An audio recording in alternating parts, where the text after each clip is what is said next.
الحمد للہ وکفا والصلاة والسلام علی عباده الذین اصطفى خصوصا علی افضلهم وخاتم النبیین محمد الامین وعلی آلہ وصحبہ اجمعین. اما بعد فقد قال اللہ تبارک وتعالی کما ورد فی سورۃ البقرہ: اعوذ باللہ من الشیطان الرجیم بسم اللہ الرحمن الرحیم ولا تقولوا لمن يقتل في سبيل الله اموات بل احیاء ولكن لا تشعرون. وقال عز وجل كما ورد في سورة آل عمران: ولا تحسبن الذين قتلوا في سبيل الله امواتا بل احیاء عند ربهم يرزقون. وقال جل وعلا كما ورد في سورة القصص: تلك الدار الآخرة نجعلها للذين لا يريدون علوا في الأرض ولا فسادا والعاقبة للمتقين. صدق الله العظيم. رب اشرح لي صدري ويسر لي أمري واحلل عقدة من لساني يفقهوا قولي. اللهم ربنا الہمنا رشدنا واعذنا من شرور انفسنا. اللهم ارنا الحق حقا وارزقنا اتباعه وارنا الباطل باطلا وارزقنا اجتنابه. آمین یا رب العالمین. اللہ کے راستے میں شہید ہو جانے والے کو جو اللہ کے راستے میں قتل ہو جائیں، سورہ بقرہ میں تو فرمایا انہیں مردہ مت کہو. ولا تقولوا لمن يقتل في سبيل الله اموات بل احیاء ولکن لا تشعرون. وہ تو زندہ ہے لیکن تمہیں ان کا شعور نہیں. لیکن سورہ آل عمران کے اندر جو آیت آئی ہے: ولا تحسبن الذین قتلوا فی سبیل اللہ امواتا بل احیاء عند ربهم یرزقون. ہرگز مت سمجھنا ان کو جو اللہ کی راہ میں قتل ہو جائیں کہ وہ مردہ ہیں، وہ زندہ ہیں، اپنے رب کے پاس سے رزق پا رہے ہیں. اللہ تعالیٰ کی راہ میں قتل ہو جانے والوں کو مقتول کہنا ہی نہیں، سمجھنا بھی غلط ہے. دل سے بھی بات جو ہے وہ یہ نہیں ہونی چاہیے کہ وہ مردہ ہے، بلکہ وہ زندہ ہے. اس شد و مد کے ساتھ ولا تحسبن، ہرگز نہ سمجھنا ان کو جو اللہ کی راہ میں قتل ہو جائیں کہ وہ مردہ ہے. وہ تو زندہ ہے، اپنے رب کے پاس سے رزق پا رہے ہیں. بہرحال یہ کاؤنٹر ریولوشنری موومنٹس تھیں کہ جب عرب میں حضور کو فیصلہ کن قوت حاصل ہو گئی تو جو بھی مخالفین تھے انہوں نے سر جھکا لیا، سرنڈر کیا، اسلام لے آئے، گویا کہ چھپ گئے اسلام کے لبادے میں. لیکن وہ تھے اسی طاق میں کہ پھر کبھی موقع ملے تو پھر ہم اس نظام کو دہو بالا کر دیں، تلپٹ کر دیں. یہ رد عمل سب سے پہلے خود عرب کے اندر پیدا ہوا، کیونکہ مشرکین عرب کو جب سورہ توبہ کی پہلی 6 آیات نازل ہوئی ہیں جن میں الٹیمیٹم دے دیا گیا کہ اب کسی مشرک قبیلے سے کوئی معاہدہ اللہ کا اور اس کے رسول کا نہیں ہوگا، تمہیں 4 مہینے کی مہلت دی جا رہی ہے، یا ایمان لے آؤ اور یا تمہیں قتل کر دیا جائے گا. یہ بہت سخت آیات ہے قرآن کی. سورہ توبہ کی ابتدائی 6 آیات. اور حضرت علی رضی اللہ تعالیٰ عنہ کا کہنا یہ ہے کہ آپ کو معلوم ہے کہ مصحف میں یہ واحد صورت ہے جس سے پہلے بسم اللہ الرحمن الرحیم نہیں لکھی آپ کو نظر آتی. باقی 113 صورتوں کے شروع میں بسم اللہ الرحمن الرحیم ہے. تو کیا وجہ ہے، یہاں کیوں نہیں ہے؟ حضرت علی کا فرمانا ہے کہ یہ صورت تو تلوار ہاتھ میں لے کر اتری ہے، اور بسم اللہ الرحمن الرحیم میں اللہ تعالیٰ کے 2 اسماء ہیں، الرحمن الرحیم. تو یہ گویا کہ اس سے متضاد صورتحال ہے کہ اب تمہارے لیے آخری موقع ہے، یا ایمان لے آؤ اور یا قتل کر دیے جاؤ. اس میں ایک تیسری گنجائش خود بخود نکلتی تھی: یا یہ ملک چھوڑ کر چلے جاؤ. اور ایسا بہت سے لوگوں نے کیا بھی، لیکن اکثر لوگوں نے گردن جھکائی. لیکن رد عمل ظاہر ہوا. ایک تو مرتدین کھڑے ہو گئے جنہوں نے نئی نبوتوں کو مان لیا. ایک مانعین زکوٰۃ کھڑے ہو گئے کہ ہم زکوٰۃ تمہیں نہیں دیں گے. یہ رد عمل تھا مشرک عرب کا، مشرکین عرب کا. اور حضرت ابو بکر رضی اللہ تعالیٰ عنہ کے دفتر فضائل کا یہ بڑا اہم باب ہے. ود این آئرن فسٹ، حالانکہ وہ بہت رقیق القلب، کمزور، نحیف الجثہ انسان تھے، لیکن یہ کہ عظیمت کوہ ہمالیہ جو ہے ان کے اندر ظاہر ہوئی ہے. ود این آئرن فسٹ انہوں نے ان ساری جو رد عمل کی جو تحریکیں تھیں انہیں کچل کر رکھ لیا، اور پھر پورے عرب کو گویا کہ اثر نو اس میں اسلام کے نظام کو کنسولیڈیٹ کر کے حضرت عمر کے حوالے کر دیا رضی اللہ تعالیٰ عنہ. حضرت عمر کے زمانے میں جو جنگیں ہوئیں اس میں سلطنت روما جو ہے، جو اس وقت کی دو سپر پاورز تھیں، سلطنت روما قیصر روم، ہیراکلیس ہرقل تھا اس وقت کا جو رومی جو قیصر روم تھا، حکمران تھا، شہنشاہ تھا، اور دوسری طرف ایرانی مملکت تھی، خسرو پرویز تھا۔ لیکن یہ کہ عیسائیت کے ساتھ اسلام کا اس طرح کا تصادم نہیں ہوا تھا حضور کے زمانے میں، بلکہ نجاشی رحمۃ اللہ علیہ نے تو مسلمانوں کو پناہ دی تھی۔ مقوقس پیٹریارک جو تھے اس کے الیگزینڈریا کے، انہوں نے حضور کے جو نامہ مبارک گیا تھا اس کا بہت اکرام کیا، تکریم کی، تحفے بھیجے حضور کی خدمت میں۔ ہرقل نے بھی کوشش کی تھی کسی طریقے سے، جیسے کوئی 250 برس پہلے یا 300 برس پہلے، 300 برس پہلے جیسے کانسٹنٹائن جو ایمپرر تھا روم کا، اس نے عیسائیت قبول کی تھی اور ساری سلطنت عیسائی ہو گئی تھی، لہذا اس کی سلطنت باقی رہی، اس کی حکومت باقی رہی۔ اسی طرح ہم سب مسلمان ہو جائیں، لیکن اس میں وہ ناکام ہو گیا۔ لیکن یہ کہ کوئی اس نے کنفرنٹیشن نہیں کی حضور سے۔ البتہ ایران کا معاملہ یہ تھا کہ اس کے پرخچے اڑ گئے، اس نے حضور کے نامہ مبارک کو چاک کیا تھا۔ حضور نے فرمایا جب اطلاع ملی کہ اس نے اپنی سلطنت کو چاک کر دیا ہے، اس کے ٹکڑے کر دیے۔ بہرحال وہاں رد عمل شدید تھا، اور ایرانی جان لیجئے کہ ان کے اندر بہت سٹرونگ نیشنلزم ہے، آج بھی ہے سٹرونگ نیشنلزم، لہذا ان کے ہاں رد عمل شدید تھا۔ ان کی تو سلطنت ختم ہو گئی، نسیہ منسیہ ہو گئی، وجود ہی نہیں رہا۔ لہذا وہاں سے جو کاؤنٹر ریولوشن شروع ہوا ہے وہ پھر ہرمزان جو ایک بہت بڑا جرنیل تھا، اس نے بڑی عیاری کے ساتھ اپنی جان بچائی تھی۔ یہ بڑا دلچسپ واقعہ ہے کہ وہ یعنی کنڈیمڈ تھا اسلامی حکومت کی طرف سے، خلافت کی طرف سے، کہ وہ جہاں بھی پایا جائے اس کو قتل کرنا ہے۔ حضرت عمر کی عدالت میں لا کے پیش کیا گیا۔ حضرت عمر نے کہا یہ واجب القتل ہے، قتل کر دو اس کو۔ اس نے کہا اچھا مجھے ذرا پانی پلا دیجیے۔ حضرت عمر نے فرمایا ٹھیک ہے بھائی، پانی لاؤ، پانی دے دو۔ پانی کا کٹورا کہنے لگا مجھے پہلے ضمانت دیجیے کہ جب تک میں یہ پانی نہ پی لوں مجھے قتل نہیں کیا جائے گا۔ ہاں ہمارا وعدہ ہے۔ اس نے وہ کٹورا پھینک دیا پانی کا، کرو مجھے قتل کیسے کرو گے، میں نے وہ پانی تو نہیں پیا۔ اس سے اپنے آپ کو بچایا اس نے۔ بہرحال آپ اختلاف کر سکتے ہیں کہ حضرت عمر کو اس عذر کو قبول نہیں کرنا چاہیے تھا، لیکن بہرحال ان کی اپنی مروت اور شرافت تھی کہ اپنے وعدے کا پاس کیا۔ اس کی سازش سے ابو لولو فیروز اس نے حضرت عمر کو شہید کیا۔ یہ گویا کہ دوسری کاؤنٹر ریولوشنری موومنٹ تھی۔ انہوں نے یہ سمجھا تھا کہ یہ ساری چکی جو چل رہی ہے، جیسے چکی کی ایک کلی ہوتی ہے، وہ کلی جگہ سے ہٹ جائے تو چکی کیسے چلے گی؟ یہی بات حضرت علی نے فرمائی تھی حضرت عمر سے رضی اللہ تعالی عنہما۔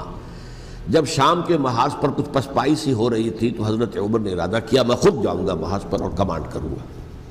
حضرت علی رضی اللہ تعالیٰ عنہ نے فرمایا کہ نہیں امیر المومنین آپ مت جائیں، چکی اسی وقت تک چلتی ہے جب تک کہ کلی گڑی ہوئی، آپ کلی ہیں اس وقت اس نظام کی جس کے گرد یہ اسلام کی چکی گھوم رہی، آپ مت جائیں۔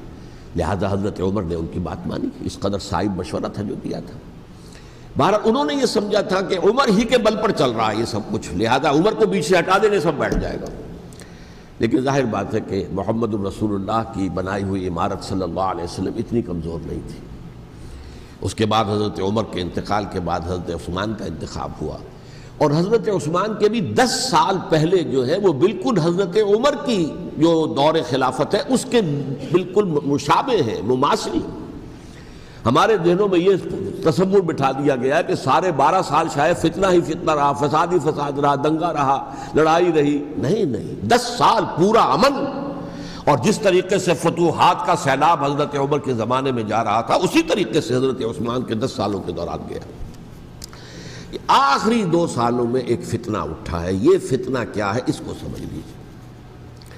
مذاہب کی جو 3 سے کنفرنٹیشن ہوئی تھی، ایک تو یہ کہ مملکتوں میں سے مملکت ہرقل، مملکت روم، مملکت ایران۔ رومی سلطنت کی 2 ٹانگیں مسلمانوں نے توڑ دی، شمالی افریقہ سے نکال دیا، مغربی ایشیا سے نکال دیا، لیکن یورپ میں وہ قائم تھا، اس کی سلطنت تھی۔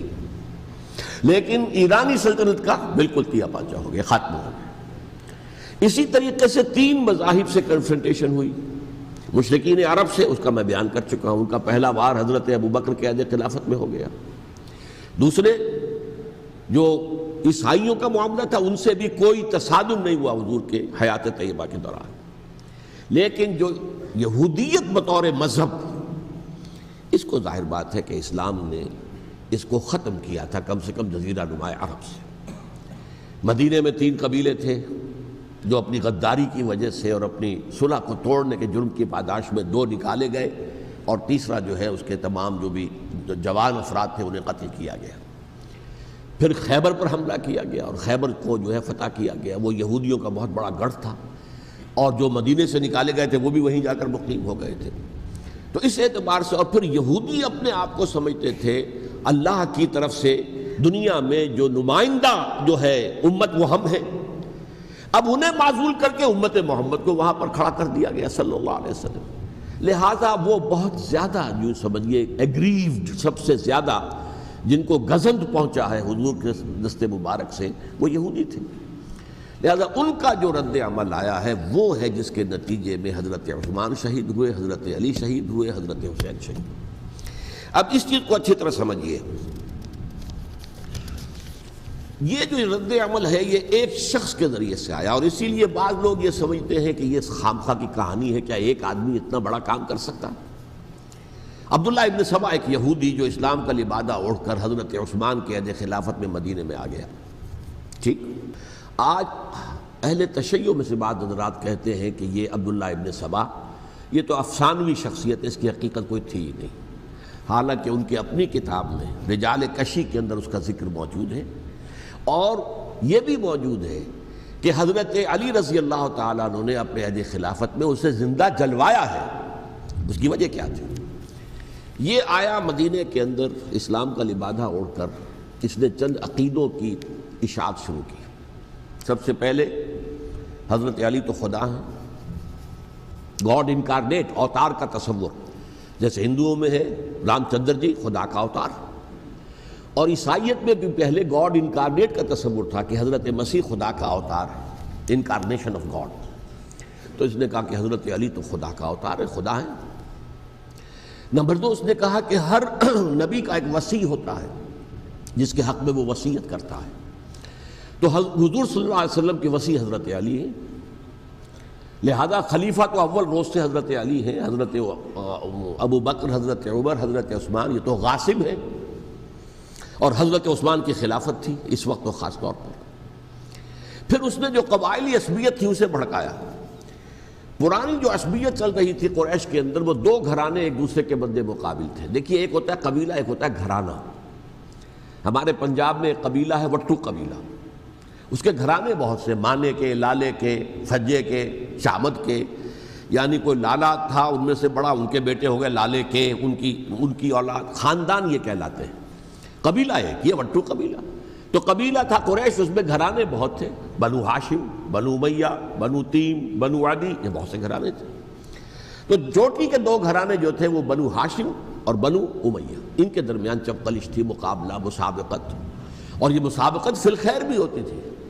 اگر انہوں نے غریبوں کو کھانے کھلائے ہیں تو ہم ان سے بڑھ کر کھلائیں گے، اگر وہ حاجیوں کی خدمت کرتے ہیں تو ہم ان سے بڑھ کر کریں گے۔ تو ان کے اندر یہ مسابقت فی الخیر بھی تھی، لیکن چپقلش تھی کہ کوئی ہم سے آگے نہ نکل جائے، وہ سمجھتا تھا وہ آگے نہ نکل جائے۔ اس شخص نے اس پرانی عصبیت کو تازہ کیا کہ حضور تو بنو ہاشم میں سے تھے، لہذا خلافت حق ہے بنو ہاشم کا، یہ غاصب ہیں۔ اس سے پہلے 2 خلفاء جو تھے وہ نہ بنو ہاشم سے تھے نہ بنو امیہ سے تھے۔ حضرت ابو بکر بنو تیم میں سے تھے، چھوٹا قبیلہ تھا۔ حضرت عمر بنی عدی میں سے تھے، وہ بھی چھوٹا قبیلہ تھا۔ یہ حضرت عثمان پہلے خلیفہ جو بنو امیہ میں سے تھے، جن کی پرانی چپقلش بنو ہاشم سے تھی۔ اب اس کو موقع مل گیا کہ پرانی قبائلی عصبیت کو بھڑکائے۔ یہ ہے اصل میں اس فتنے کا پس منظر عبداللہ ابن سبا نے جو آ کر پھیلایا ہے، اور اس کی تفصیل میں اس وقت میں نہیں جا سکتا، کیسے یہ فتنہ پروان چڑھا، کیا انہوں نے اسٹریٹجی اختیار کی کہ یہ کیا کرتے تھے، گروہ بنا کر بھیجتے تھے لوگوں کو، کوفے میں جاؤ تو وہاں پر دمشق کے گورنر کے خلاف اور مصر کے گورنر کے خلاف الزامات لگاؤ، اس نے یہ کیا، وہ غبن کر گیا، وہ یہ کر گیا، وہ خیانت کر رہا ہے، وہ رشتہ داروں کو پال رہا ہے، اور عثمان کے خلاف بھی تقریریں کرو رضی اللہ تعالیٰ عنہ۔ دمشق میں جاؤ تو کوفے کے گورنر کے خلاف، کیونکہ دمشق کے گورنر کے خلاف بات کرو گے تو لوگوں کو معلوم ہوگا کہ یہ جھوٹ بول رہے ہیں، لیکن یہ کہ وہاں تو تم بات کرو کوفے کے گورنر کے خلاف اور مصر کے گورنر کے خلاف اور حضرت عثمان کے خلاف۔ مصر میں جاؤ تو بات کرو کوفے کے اور شام کے گورنر کے خلاف اور حضرت عثمان کے خلاف۔ یہ انہوں نے ایسا اٹھایا، اور اس زمانے میں آپ کو معلوم ہے ذرائع رسل و رسائل تھے نہیں، نہ اس فتنے کی پتہ چل سکا جب تک کہ وہ فتنہ جو ہے پوری طرح برگ و بار لا کر تراور درخت نہیں بن گیا۔ اس کے نتیجے میں حضرت عثمان رضی اللہ تعالی عنہ شہید ہوئے، اور خلیفہ پھر حضرت علی رضی اللہ تعالی عنہ کو انہی سبائیوں نے، جنہوں نے گھیراؤ کیا تھا، جنہوں نے حضرت عثمان کو شہید کیا ہے، یہی حضرت علی رضی اللہ تعالیٰ عنہ کے ارد گرد ہو گئے۔ اور حضرت علی رضی اللہ تعالیٰ عنہ بھی نہیں چاہتے تھے خلافت کی بیعت لینا، لیکن آخر کیا کرتے؟ کیا وہ امت کو بغیر خلیفہ کے چھوڑ دیتے؟ حضرت زبیر سے کہا گیا، انہوں نے نہیں مانا، رد کر دی بات۔ حضرت طلحہ سے کہا گیا، انہوں نے نہیں مانا۔ حضرت علی سے کہا گیا، اب عشرہ مبشرہ میں سے یہی تو تھے نا، لہذا انہوں نے تسلیم کر لیا، خلافت ہو گئی۔ لیکن اس کے بعد جو خانہ جنگی ہوئی ہے، اس خانہ جنگی کے نتیجے میں نوٹ کر لیجئے کہ 1,00,000 کے قریب مسلمان ایک دوسرے کی تلواروں اور نیزوں اور برچھیوں اور تیروں سے ختم ہو گئے، ہلاک ہو گئے۔ یہ ہماری تاریخ کا تاریک ترین باب ہے۔ 5 سال، 4.5 سال حضرت علی کی خلافت کے اور 6 مہینے حضرت حسن کی خلافت کے رضی اللہ تعالی عنہ۔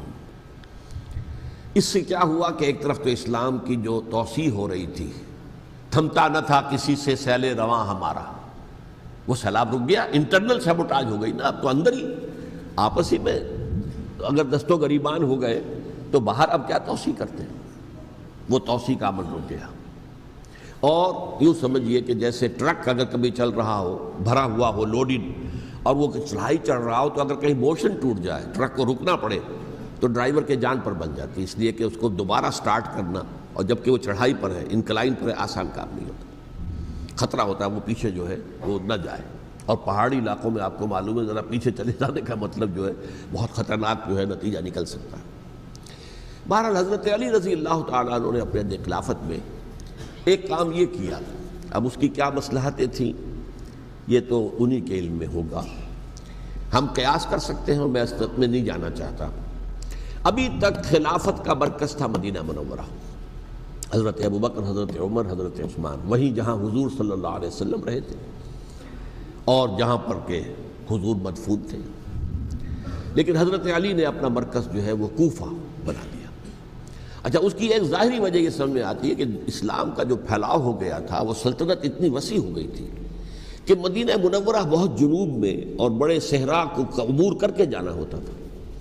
کوفہ جبکہ ایسی مقام پر تھا کہ جہاں سے مشرقی راستہ جا رہا ہے ایران کو، عراق کے اندر تو ہے وہ شہر کوفہ، اور پھر ایران اور خراسان اور ہندوستان کو راستہ جا رہا ہے، وہیں سے شمال کی طرف جا رہا ہے، شام کی طرف اور ترکی کی طرف، اور وہاں سے پھر یہ کہ مغربی افریقہ کو بھی کنٹرول کرنا، جو شمالی افریقہ کو، وہ بھی آسان تھا۔ بہرحال حضرت علی نے کوفہ کو اپنا مرکز بنایا، اور نتیجہ یہ ہوا کہ سبائیوں کا بھی مرکز وہی بن گیا، چونکہ انہوں نے اپنے آپ کو گردا گرد رکھا حضرت علی کے رضی اللہ تعالیٰ عنہ۔ اب ظاہر بات ہے کسی پرٹیکولر پرسن کے خلاف تو کوئی مقدمہ موجود تھا نہیں، بلکہ جب جنگ جمل ہو رہی تھی، ابھی جنگ نہیں ہوئی تھی، حضرت عائشہ، حضرت طلحہ، حضرت زبیر وہ لے کر آئے تھے ایک لشکر اس مطالبے کے لیے کہ حضرت عثمان کے قاتلوں کو سزا دی جائے، قصاص لیا جائے۔ حضرت علی رضی اللہ تعالیٰ عنہ سے گفت و شنید ہو رہی تھی، حضرت علی جو ہے اس پر آمادہ ہو گئے کہ ٹھیک ہے، میں جو بھی قاتلین عثمان ہیں ان کو گرفتار کر کے سزا دوں گا۔ عین اسی وقت کوفے کی مسجد کے اندر جو ہے 10,000 کا مجمع کھڑا ہو گیا، ہم سب قاتل عثمان ہیں، لو ہم سے بدلہ کہاں سے لوگے؟ اور انہوں نے کیا کیا، جاتے ہی جنگ چھیڑ دی، اور جب چھڑ جائے تو یا مرو یا مارو، اس کے علاوہ تو کوئی چارہ کار ہوتا ہی نہیں۔ ایک رات میں 10,000 مسلمان شہید ہوئے، جن میں 2 عشرہ مبشرہ میں سے حضرت زبیر اور حضرت طلحہ رضی اللہ تعالیٰ عنہ۔ تو یہ صورت تھی، سبائیوں نے گھیراؤ کیا حضرت علی کا رضی اللہ تعالیٰ۔ حضرت معاویہ دعوے دار نہیں تھے خلافت کے، قطعاً نہیں، ان کا صرف ایک دعویٰ تھا، اور وہ یہ تھا کہ عثمان کے قاتلوں کو گرفتار کرو یا خود سزا دو یا ہمارے حوالے کرو، ہم اس سے قصاص لیں گے۔ اس لیے کہ قبیلہ بنو امیہ کا تھا اور حضرت امیر معاویہ بنو امیہ میں سے، تو ایک خاندانی طور پر جو ہے ہم قصاص لیں گے ان سے جنہوں نے قتل کیا ہے حضرت عثمان کو۔ لیکن یہاں ظاہر بات ہے کہ حضرت علی رضی اللہ تعالیٰ عنہ کی طرف سے مطالبہ یہ ہوتا تھا تم پہلے میری بیعت کرو، میرے ہاتھ مضبوط کرو تاکہ میں ان کے خلاف کوئی اقدام کر سکوں۔ لیکن انہیں یہ اندازہ تھا کہ اگر میں نے بیعت کی تو ظاہر بات ہے کہ حضرت علی تک پہنچنے سے پہلے پہلے مجھے گردن اڑا دیں گے یہ لوگ، اس لیے کہ سبائی جو ہے وہ آپ کو گھیرے ہوئے۔ بہرحال ایک عجیب الجھاؤ، ایک ڈائلیما تھا جس کی وجہ سے یہ جنگ چلتی رہی، اور حضرت علی رضی اللہ تعالیٰ عنہ کو انہی کے شیعان علی ہی کے اندر سے وہ جماعت علیحدہ ہوئی تھی جس کو ہم خوارج کے نام سے جانتے ہیں، اور ایک خارجی ابن ملجم ہی نے حضرت علی کو شہید کیا رضی اللہ تعالیٰ عنہ۔ پھر حضرت حسن رضی اللہ تعالیٰ عنہ، اب دیکھیے کس قدر صحیح بات تھی جو حضرت علی رضی اللہ تعالیٰ عنہ نے فرمائی جب ان سے کہا گیا کہ کیا ہم آپ کے بیٹے حسن کے ہاتھ پر بیعت کر لیں رضی اللہ تعالیٰ عنہ۔ فرمایا نہ میں تمہیں اس کا حکم دیتا ہوں نہ میں اس سے روکتا ہوں، یہ تمہارا معاملہ ہے، امرہم شورا بینہم، تم اپنے باہمی مشورے سے جو فیصلہ کرو گے ٹھیک ہے، میں نہ حکم دیتا ہوں نہ روکتا ہوں۔ اس کا کیا مطلب ہے؟ باپ کے بعد بیٹے کی خلافت ہرگز حرام نہیں ہے، ورنہ کہتے کیسے ہو سکتا ہے میرا بیٹا؟ نہیں، یہ نہیں کہا آپ نے۔ حضرت عمر سے بھی کہا گیا تھا کہ اپنے بیٹے کو نامزد کر دیں، عبداللہ ابن عمر کو، تو انہوں نے جواب میں کیا کہا؟ اسے تو طلاق دینی بھی نہیں آتی۔ انہوں نے اپنی کسی زوجہ کو طلاق دی تھی اور اس میں جو صحیح ترین طریقہ ہے وہ اختیار نہیں کیا تھا، انہیں طلاق دینے تک نہیں آتی تو میں اسے خلیفہ بنا دوں۔ یہ نہیں کہا تھا کہ باپ کے بعد بیٹا خلیفہ نہیں ہو سکتا، یہ تو نہیں تھا، کہیں حرام نہیں ہے، نہ کتاب و سنت میں، نہ کوئی حدیث ہے، نہ کہیں قرآن مجید میں۔ تو حضرت علی نے بھی فرمایا رضی اللہ تعالیٰ، نہ میں روکتا ہوں نہ حکم دیتا ہوں، یہ تمہارا اپنا معاملہ ہے۔ بہرحال حضرت حسن رضی اللہ تعالیٰ عنہ نے حضرت امیر معاویہ سے صلح کر لی، خلافت ان کے سپرد کر دی۔ دیکھیے میں حضرت ابوبکر، حضرت عمر، حضرت عثمان، حضرت علی کے ساتھ حضرت حسن کے دور خلافت کو بھی خلافت راشدہ میں سے سمجھتا ہوں، اور تبھی 30 سال پورے ہوتے ہیں اس حدیث کے مطابق کہ حضور نے فرمایا خلافت 30 برس رہے گی پھر ملوکیت آ جائے گی۔ تو حضرت حسن کا بہت بڑا کارنامہ یہ ہے کہ اس خانہ جنگی کا دروازہ بند کر دیا، اور یہ پیشن گوئی تھی حضور کی صلی اللہ علیہ وسلم حضرت حسن کو، جب بچے تھے حضور کے انتقال سے پہلے، میرا یہ بیٹا مسلمانوں کے 2 گروہوں میں صلح کرائے گا، یہ حضور کی پیشن گوئی تھی، اور وہ پیشن گوئی حضرت حسن کے علم میں بھی ہوگی یقیناً۔ بہرحال انہوں نے صلح کی حضرت امیر معاویہ کے ساتھ رضی اللہ تعالیٰ عنہ، خلافت ان کے حوالے کر دی، اور کچھ شرائط تھیں طے ہو گئی، اللہ خیر صلی اللہ۔ حضور کی تو یہ پیشن گوئی جو ہے صحیح ثابت ہوئی کہ میرا یہ بیٹا مسلمانوں کے 2 بڑے گروہوں کے درمیان صلح کرا دے گا، اور سبائیوں نے انہیں تانے دیے، یا عار المومنین، اے مومنوں کے لیے موجب عار، موجب شرم، تم نے بزدلی دکھائی ہے، تم نے امیر معاویہ کو خلیفہ تسلیم کر لیا، تم نے بزدلی دکھائی، معاذ اللہ ثم معاذ اللہ ثم معاذ اللہ۔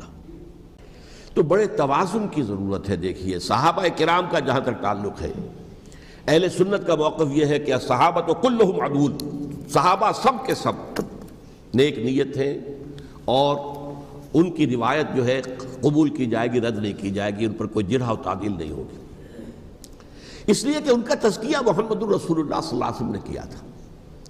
لہٰذا یہ تو ہو سکتا ہے کہ کسی صحابی سے کوئی خطا ہو جائے، لیکن وہ خطا اجتہادی ہوگی، نیت کی خطا نہیں ہوگی، نیت کی غلطی نہیں ہوگی۔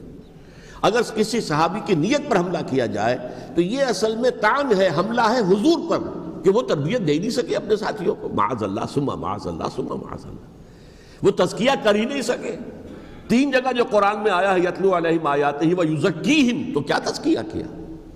اگر ان کے قریب ترین ساتھی جو تھے، اگر ان کے اندر بھی بدنیتی تھی اور دنیا کی طلب تھی اور دنیا کے اندر اقتدار حاصل کرنے کا جذبہ تھا، تو پھر کیا تزکیہ کیا؟ معاذ اللہ ثم معاذ اللہ۔ لہذا صحابہ سب کے سب عدول ہیں، اور ان سے اختلاف ممکن ہے، لیکن ان کی نیت پر حملہ نہیں ہو سکتا۔ تو حضرت امیر معاویہ کی شخصیت ایک چیز ہے، آپ کا دور خلافت دوسری چیز ہے۔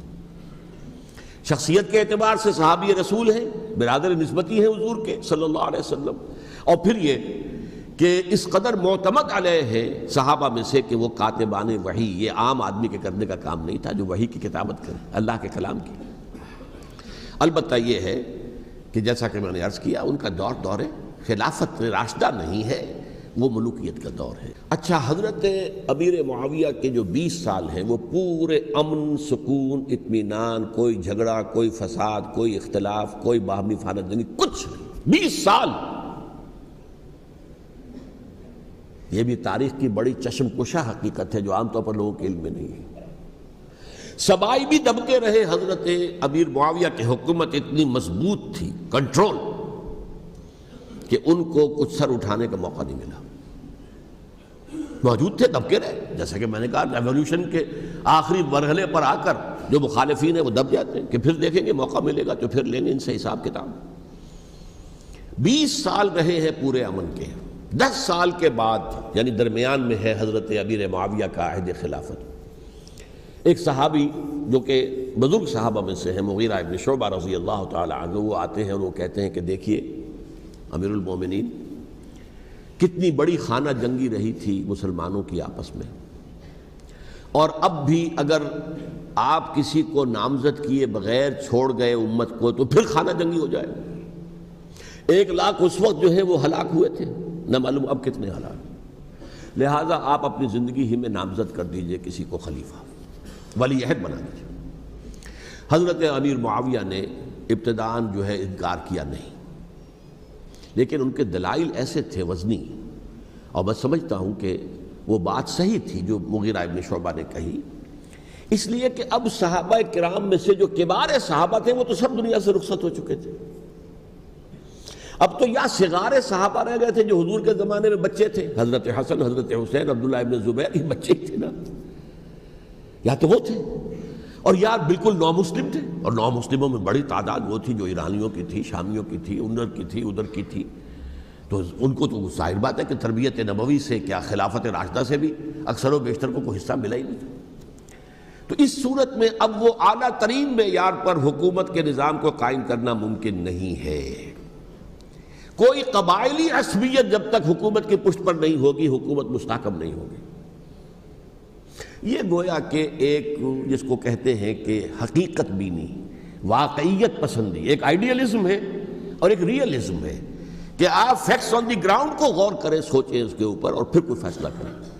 اس اعتبار سے پھر حضرت امیر معاویہ نے بات مان لی اور بیعت لے لی لوگوں سے حضرت یزید کے لیے کہ یہ خلیفہ ہوں گے میرے بعد، اس کو ولی عہدی کہتے ہیں۔ اچھا، اس وقت 5 افراد ایسے تھے کہ جنہوں نے اس سے اختلاف کیا، یہ بات بہت اہم ہے۔ 5 افراد کون تھے جو ہونے چاہیے؟ ابو بکر فوت ہو گئے، ان کے بیٹے عبد الرحمن ابن ابی بکر۔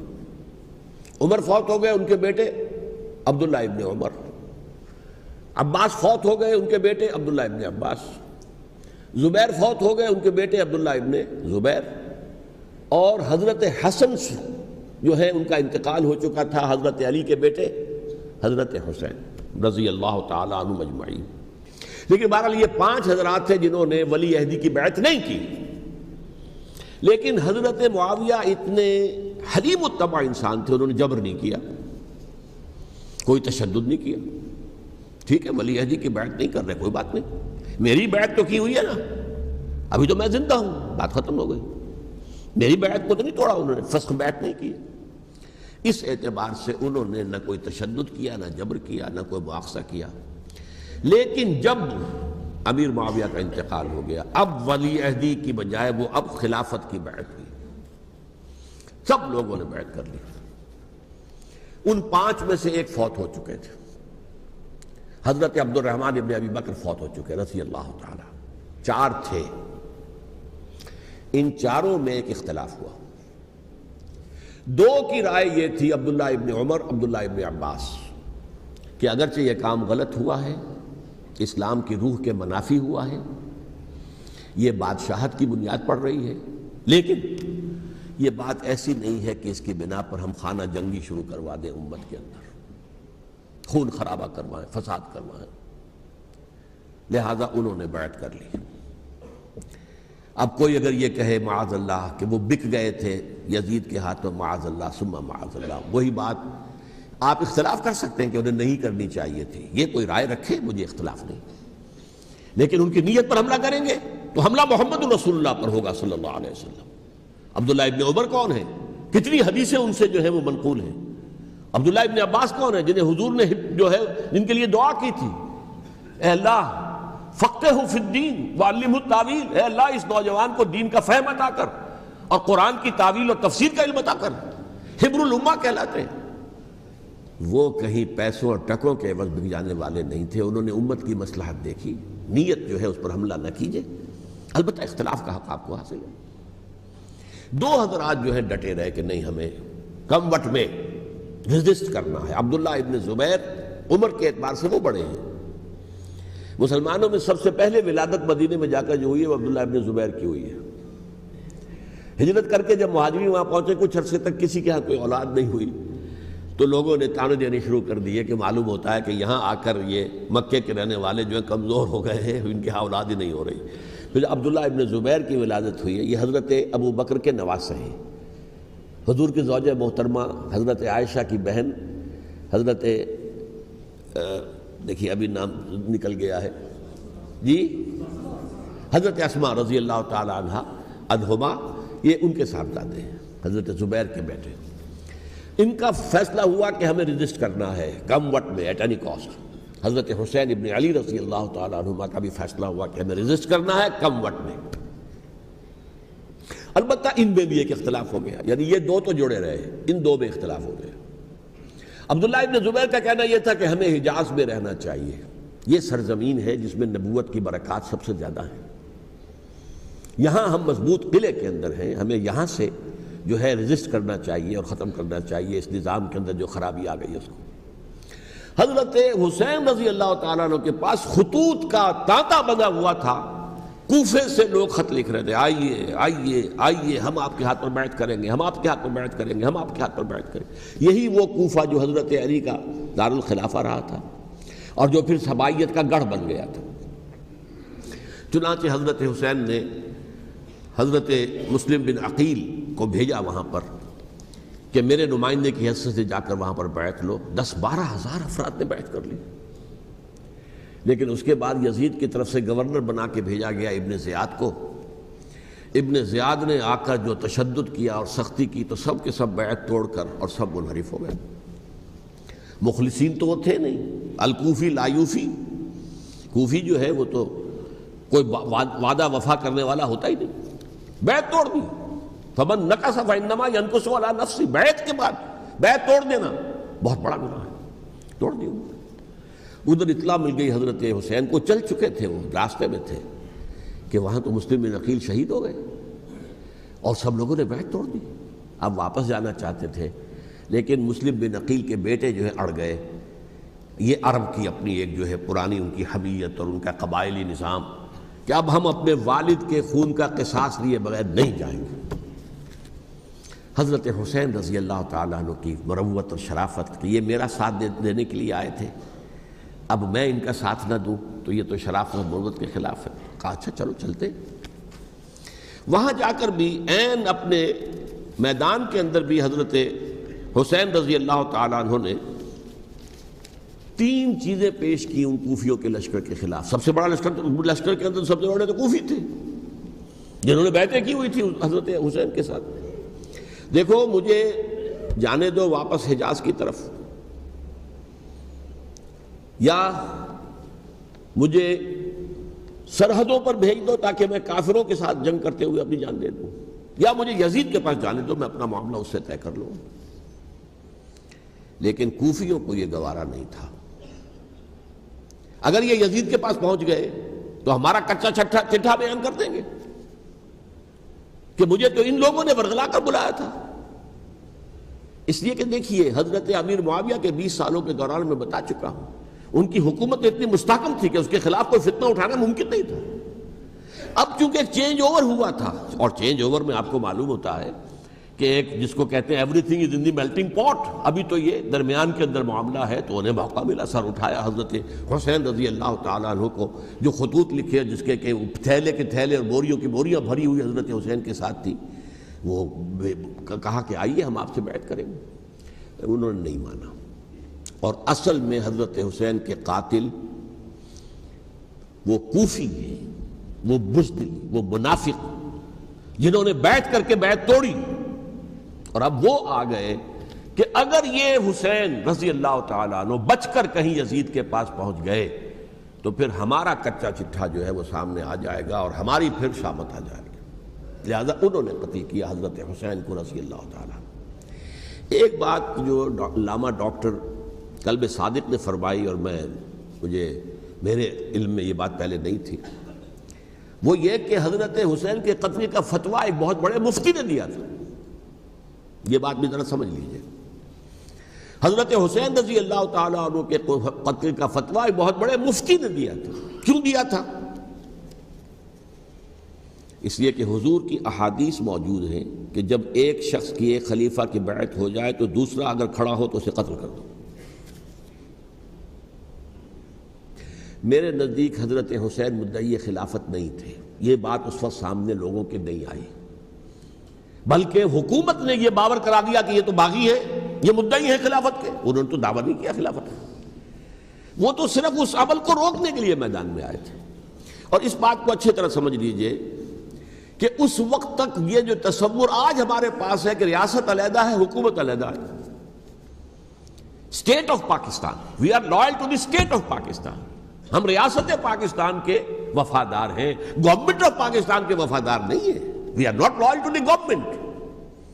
گورنمنٹ تو کبھی بے نظیر کی تھی، ہم اس کے خلاف تحریک چلا رہے تھے، یا کبھی کسی اور کی تھی، اس کے خلاف تحریک چل رہی ہے، یا کبھی ضیاء الحق کی تھی، اس کے خلاف تحریک چل رہی ہے۔ گورنمنٹ کو بدلنا تو عوام کا حق ہے، آج، اس وقت نہیں تھا، اس وقت ریاست اور حکومت کا کوئی فرق نہیں تھا، لہذا جو حکومت سے اختلاف کرے گویا کہ باغی ہے۔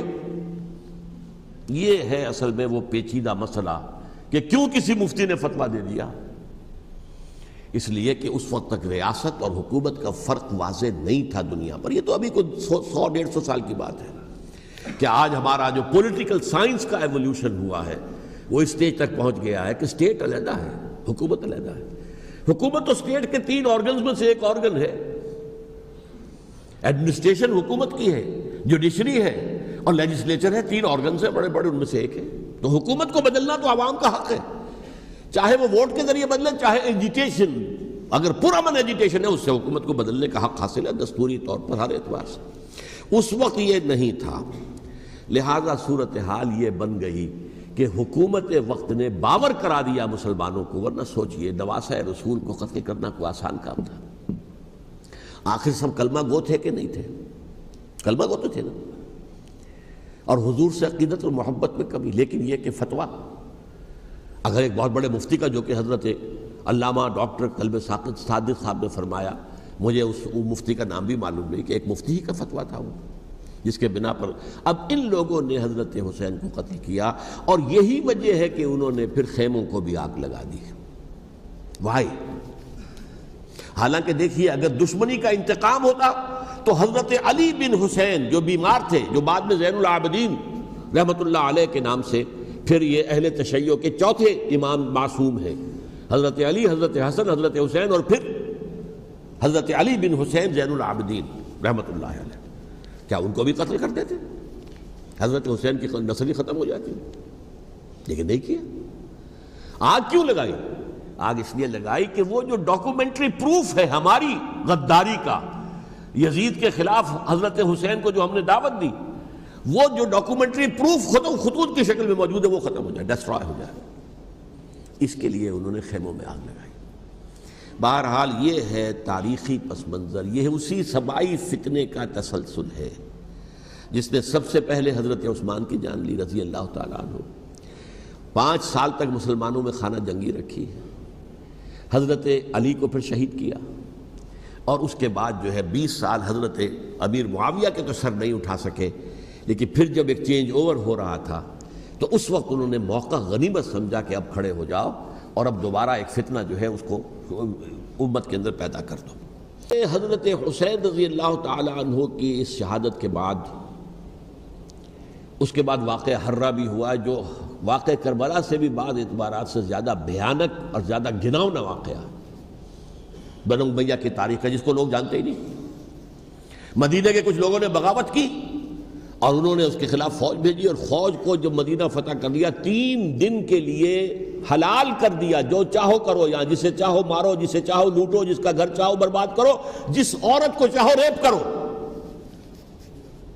اور یہ مدینہ النبی کے اندر ہوا ہے۔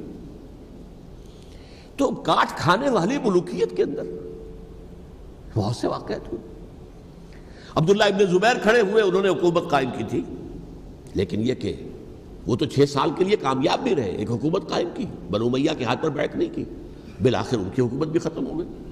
پھر حضرت زید کھڑے ہوئے، انہوں نے بغاوت کی، وہ بھی ناکام رہ گئے۔ پھر بنو عباس میں کھڑے ہوئے حضرت نفس زکیہ، حضرت حسن رضی اللہ تعالیٰ عنہ کی اولاد میں سے، وہ بھی ناکام ہو گئے، شہید ہو گئے۔ یہ تو جس کی لاٹھی اس کی بھینس، جس کے پاس طاقت ہوگی اس کی حکومت ہوگی، جس کا قبیلہ زیادہ قوی ہوگا، جس قبیلے میں زیادہ عصبیت ہوگی، مضبوط ہوگا، متحد ہوگا، طاقتور ہوگا، اسی کی حکومت ہوگی۔ البتہ اس کے نیچے لوگوں کے اخلاق کی اصلاح کرو۔ صوفیاء کرام نے وہ کام اپنے ذمے لیا، اور بالکل وہی کام ہے کہ جو ائمہ اہل بیت کرتے رہے۔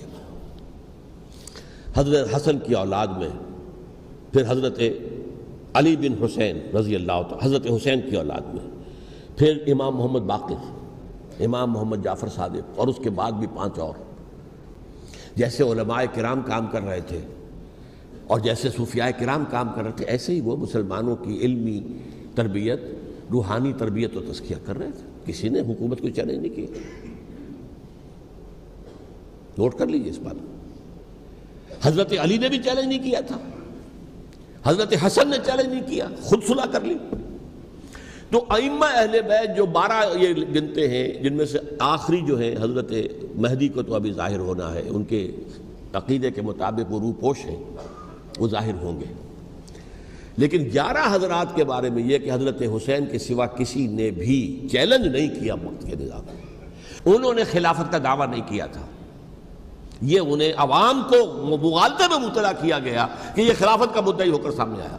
جیسا کہ میں نے آپ سے کہا تھا، امیر معاویہ نے حضرت علی کے عہد خلافت میں کبھی خلافت کا دعویٰ نہیں کیا، مدعی خلافت نہیں تھے وہ تو یہ کہتے تھے کہ قاتلان حسین جو ہے، قاتلان عثمان کو سزا دو، قصاص دو، بس۔ اسی طرح حضرت حسین نے بھی، اب دیکھیے اس ضمن میں اس میں کوئی شک نہیں ہے، حضرت حسین رضی اللہ تعالی عنہ کی جو شہادت ہوئی ہے، اور ان کے ساتھیوں کی، اعزاء و اقارب کی، تاریخ انسانی میں یہ عزم، ہمت، شجاعت، مثابرت، صبر، استقلال، استقامت، اس کی بہت روشن مثال ہے، بہت روشن مثال ہے، بہت روشن مثال ہے۔ لیکن اس سے تاریخ کی رفتار پر کوئی اثر نہیں پڑا۔ وہ جو ملوکیت آ گئی تھی وہ اور گہری سے گہری ہوتی چلی گئی۔ واقعہ کربلا کے بعد تو واقعہ حرہ ہوا، میں نے گنوا دیا آپ کو، اس سے زیادہ تو میرے خیال میں کہ اور ہمارے لیے لائق شرم جو ہے کوئی واقعہ ہے ہی نہیں اس پہلو سے۔ لیکن حضرت حسین کا ایک، اب ان کو یہ کہ میں، مطلب یہ کہ اگر میں ان کے ہاتھ پر بیعت کر لیتا ہوں، جو کہ اس وقت سامنے موجود تھے، کہ یزید کی بیعت تمہارے ہاتھ پر کرتا ہوں، تو گویا کہ اپنے آپ کو سرنڈر کر دیتے۔ وہی خطرہ جو امیر معاویہ کو تھا کہ مجھے وہ تو پہنچنے بھی نہیں دیں گے علی تک رضی اللہ تعالیٰ عنہ، اور مجھے پہلے ہی شہید کر دیں گے۔ یہی خطرہ حسین کو تھا رضی اللہ تعالیٰ عنہ کہ مجھے یزید تک پہنچنے نہیں دیں گے، پہلے قتل کر دیں گے۔ اور ویسے بھی یہ ایک شرافت، مروت اور حمیت اور غیرت اور عزت نفس کا تقاضا بھی تھا کہ بھائی معاملہ ہے یزید کا، میرا مجھے وہاں جانے دو، اللہ اللہ خرصلہ، یو کین اسکورٹ می، میرے دائیں بائیں چلو تاکہ میں کہیں اور بھاگ نہ جاؤں تمہارے خیال میں، مجھے وہاں پہنچا دو، میں وہاں پہ جا کے اسے معاملہ کر لوں۔ لیکن انہوں نے قتل کیا۔ اصل قاتلان کوفی، وہی سبائی۔